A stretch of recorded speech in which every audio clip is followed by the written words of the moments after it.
உலகெல்லாம் உடன்தோதற்கரியவன் நிலவுலாவிய நிர்மலி வேணியன் அழகில் ஜோதியின் அம்பலத்தை ஆடுவான் மலர் சிலம்படி வாழ்த்தி வணங்குவோம். எல்லாம் அல்ல அம்மையப்பனாக விளங்கக்கூடிய சொர்ணாம்பிகை அம்பாசமேத வீமீஸ்வர பெருமானுடைய திருவடிகளை வணங்கி என்னுடைய குருநாதரையும்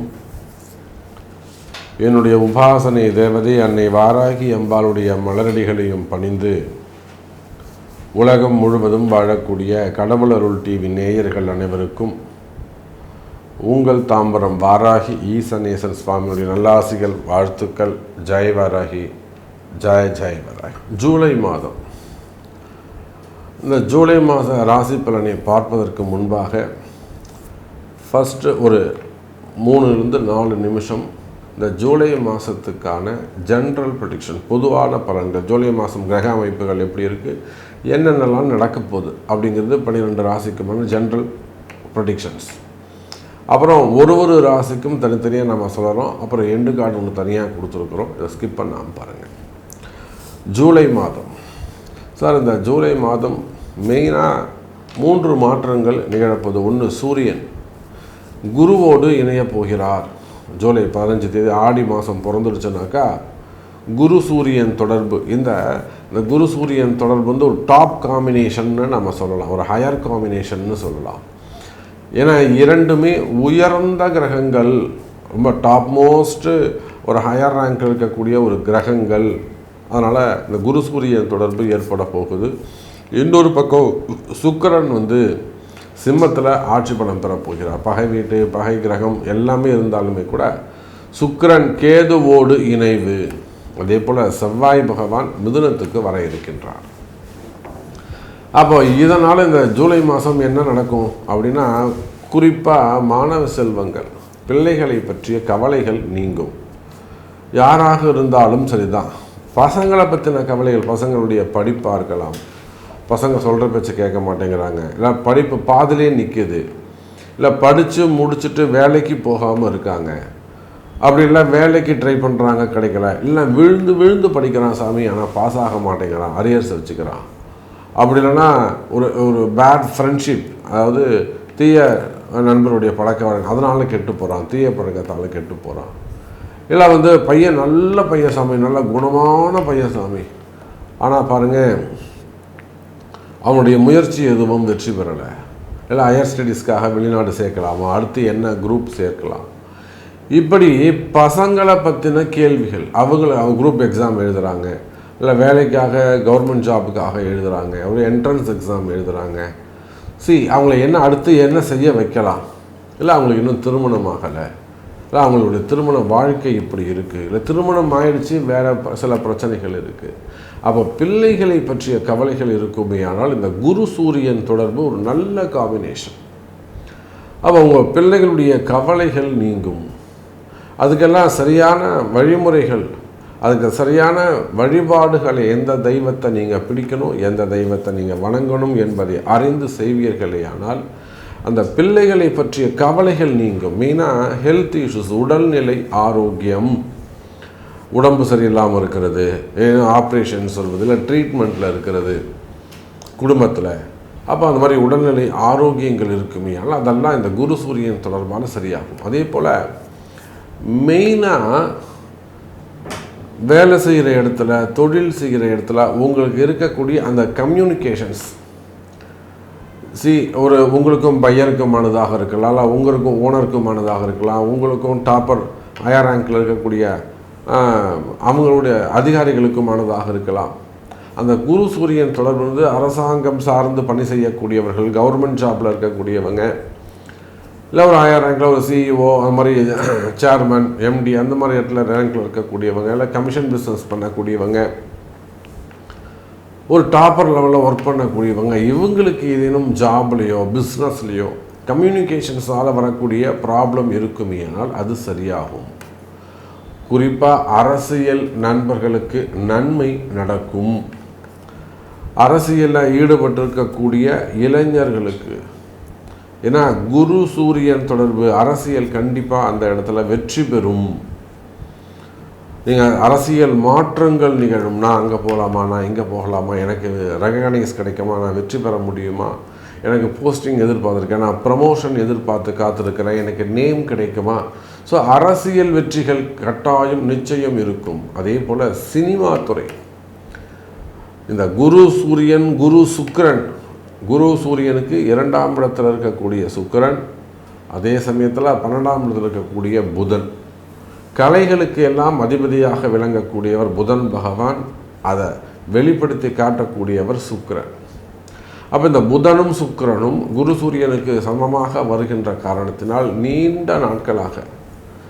நீண்ட நாட்களாக வருமானம் இல்லாமல் இருக்கிறவங்க, சினிமா துறையில் நல்ல வாய்ப்புகளை எதிர்பார்த்து காத்திருக்கக்கூடியவங்க, வேறு என்ன செய்யலாம், புதுசாக வேறு என்ன செய்யலாம், நம்ம பசங்களை எப்படி கொண்டு வரலாம், இப்படியெல்லாம் எதிர்பார்த்து காத்திருக்கக்கூடிய எனது சினிமா துறையை சார்ந்தவர்களுக்கு இந்த முறை சிறப்பான ஒரு எதிர்காலம் அமைய இருக்கின்றது. அப்போ இது எல்லாத்துக்குமே ஒரு சின்ன ஒரு ரெமிடி, அந்த பூஸ்டப் பண்ணுறது, அந்த கிரகத்தை ஆக்டிவேட் பண்ணுறது, இதை செய்வீர்களே ஆனால் உங்கள் ஜாதகத்தை வச்சு அந்த கிரகங்களை கொஞ்சம் பூஸ்டப் செய்வீர்களே ஆனால் நல்ல ஒரு கிரக அமைப்பு, குரு சூரியன் தொடர்பு, சனி சூரியன் தொடர்புலாம் ஒரு உயர்ந்த நிலைக்கு வரக்கூடிய, ஜெயிக்கக்கூடிய, ஒரு அதிகாரத்துக்கு வரக்கூடிய அளவில் இந்த கிரக அமைப்பு இருக்கின்றது. ஸோ எப்படி இருக்குன்னு ஒரு ராசிக்கும் தனியாக பார்க்கலாம். வாருங்கள். கன்னிராசி அன்பர்களே, கன்னிராசிக்கு சிறப்பான கால நேரம் சார். கண்டக சனியினால் இப்போது கன்னிராசிக்கு நம்ம பலன் சொல்லணும்னா, நிறைய கன்னிராசி அன்பர்கள் ஏதோ ஒரு விஷயத்தை தொலைச்சிட்டு மனசு பாடாப்படுத்திக்கிட்டு இருக்கும். இந்த கன்னிராசி அன்பர்கள் கேட்டால் அதை பற்றி எனக்கு கவலை இல்லை, எனக்கு எதுவுமே தேவையில்லை, ஃபிலாசபி பேசுவாங்க, அப்படியே ஞான ஒரு சாமியார் மாதிரி பேசுவாங்க, சன்னியாசி மாதிரி பேசுவாங்க.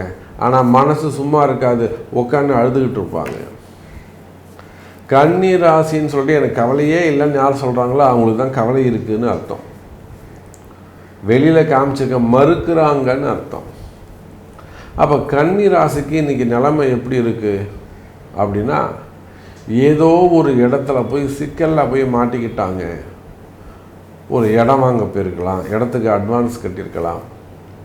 ஒரு உதாரணத்துக்கு சொல்கிறேன், நம்மளால் இது முடியும் அப்படின்னு சொல்லிட்டு ஒரு 1 கோடி ரூபாய் இடம் ஒரு 50 லட்ச ரூபா கட்டிடுவாங்க. 50 லட்ச ரூபா கையில் இருக்கும், எடுக்க முடியாமல் இருக்கும், கொடுக்க முடியாமல் இருக்கும்.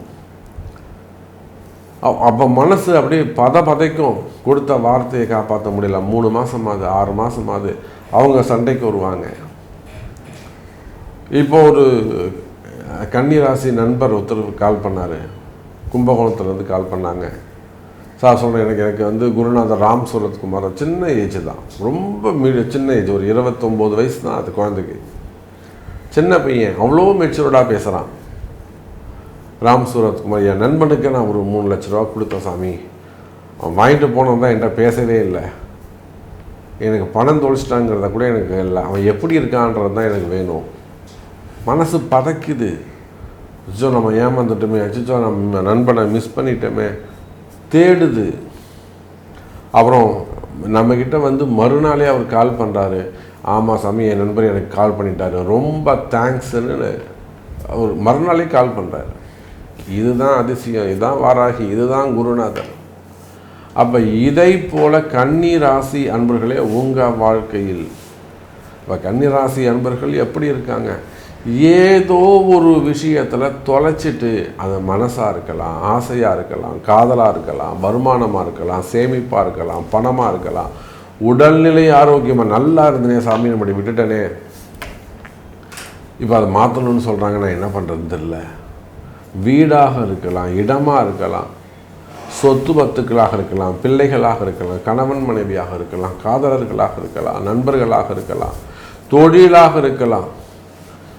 ஏதோ ஒரு விஷயத்தை மிஸ் பண்ணிவிட்டு நான் இதை விட்டுட்டனே அப்படின்னு உட்கார்ந்து புலம்பக்கூடிய, கஷ்டப்படக்கூடிய கன்னிராசி அன்பர்களே, அல்லது நான் எல்லா முயற்சியும் நான் எடுக்கிறேன் சாமி, ஆனால் வெற்றிங்கிறது தான் எனக்கு கிடைக்கல, வெறுத்து போது.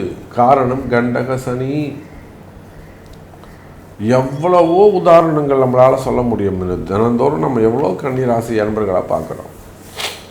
நமக்கு வரக்கூடிய ஃபோன் கால்ஸில் மேக்சிமம் தனுசு ராசி, கும்பம் அல்லது கன்னி, சிம்மம். அப்போது கன்னி ராசி என்பர்களே, உங்களுக்கு இருக்கக்கூடிய பிரச்சனை ஒரு பக்கம் கண்டக சனியால் வரக்கூடிய பிரச்சனை. இந்த பிரச்சனைகள் எல்லாம் காரணம் சனி பகவான் தான். இந்த பக்கம் ராகு 5ஆம் இடத்தில் இருக்கக்கூடிய 5, 9ஆக இருக்கக்கூடிய ராகு ரிவேஸில் பார்த்தோன்னா ராகுக்கு 9ஆவது வீட்டில் கன்னி. அப்போ ஒரு பக்கம் சனி பார்க்குறாரு, ஒரு பக்கம் ராகு பார்க்குறாரு. ராகு சனி தொடர்பு மிகப்பெரிய வாக்குவாதம், சண்டை போடுறது, வாக்குவாதம் பண்ணுறது, தந்துடுறாங்க இருங்க அவசரப்படாதீங்கன்னு சொல்கிறது, மனசு பதைக்கிறது, நிம்மதி இல்லாமல் இருக்கிறது, படுத்தா தூக்கம் வராமல் இருக்கிறது, இந்த புறங்கால் பிடிச்சி இழுக்கிறது. ஃபஸ்ட்டு தூக்கமின்மை, நிம்மதி கிடையாது, தூக்கம் கிடையாது. இதெல்லாம் கன்னி ராசிக்கு இருக்கக்கூடிய பிரச்சனைகள். அப்போ இவ்வளவு கஷ்டத்தில் இருக்கக்கூடாது. கடன் சுமைகளாக இருக்கலாம், கடன் பிரச்சனைகளாக இருக்கலாம், குடும்ப பிரச்சனைகளாக இருக்கலாம், கணவன் மனைவியாக இருக்கலாம், காதலர்களாக இருக்கலாம், வேலை பிரச்சனையாக இருக்கலாம், தொழில் பிரச்சனையாக இருக்கலாம், செய்வினை கோளாறுகளாக இருக்கலாம், இடதோஷங்களாக இருக்கலாம், பிள்ளைகளை பற்றிய கவலைகளாக இருக்கலாம், மெயினாக வேலை வருமானம் சம்பந்தப்பட்ட கேள்விகள். அப்போ மனசு ஒரு நிம்மதி இல்லாமல் இருக்குதுங்க சாமி, மனசு ஒரு பதைக்குதுங்க சாமி, மனசு ஏதோ ஒரு விஷயம் ஏக்கமாகவே இருக்குதுங்க சாமி, நான் ஏமாந்துட்டேனோ அப்படின்னு ஃபீல் பண்ணுறேன் சாமி அப்படின்னு கஷ்டப்படக்கூடிய கன்னி ராசி அன்பர்களே, நிச்சயமாக இந்த ஜூலை மாதம் ஒரு ஆறுதல் கிடைக்கும், ஒரு மாற்றம் கிடைக்கும். ராசிக்கு 11ஆவது வீட்டில் இருக்கக்கூடிய அந்த குரு சூரியன் நன்மையை செய்வார். சார் 2, 9 கூடிய சுக்கிரன் 12ஆவது வீட்டில், ராசிநாதன் புதன் சிறப்பாக இருக்கார், செவ்வாய் பகவான் சிறப்பாக கேந்திரம் மீறி இருக்கிறாங்க. அப்போ இந்த மாற்றங்கள் எல்லாம் கன்னி ராசிக்கு கை கொடுக்கும். அப்போ உங்களுக்கு என்ன பிரச்சனை, நீங்கள் எந்த ஊரில் இருந்தாலும் எந்த நாட்டில் இருந்தாலும் சரிதான், உள்நாடாக இருக்கலாம், வெளிநாடாக இருக்கலாம், நீங்கள் எந்த இடத்துல இருந்தாலும் சரி தான், கன்னி ராசி என்பதில் உங்களுடைய பிரச்சனை என்ன, உங்களுக்கு என்ன வேண்டும். நிச்சயமாக கன்னி ராசி என்பவர்களை இந்த ஜூலை மாதம் கை கொடுக்கும். உங்கள் எல்லா பிரச்சனைகளுக்கும் ஒரு நல்ல தீர்வு கிடைக்கக்கூடிய மாதமாக அமைகிறது.